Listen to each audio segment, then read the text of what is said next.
আসসালামু আলাইকুম। আজকে আলুর ভর্তা বানালাম।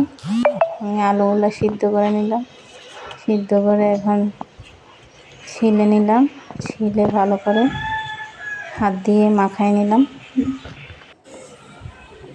এখন পেঁয়াজ সাথে শুকনো মরিচ এগুলো ভাজিয়ে রাখছিলাম, শুকনো মরিচগুলো এগুলো দিয়ে এখন পেঁয়াজটা লবণ দিয়ে ভালো করে মাখিয়ে নেব।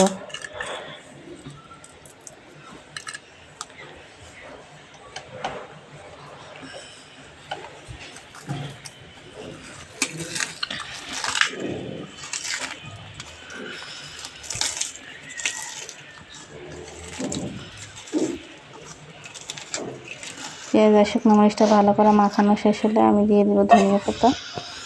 ধনিয়া পাতা দিয়ে ভালো করে মেখে সাথে দেবো সরিষার তেল। সরিষার তেল দিয়ে এখন মশলাটা আমি ভালো করে মাখাই নেব, মাখিয়ে তারপর আলুর সাথে মিক্স করব।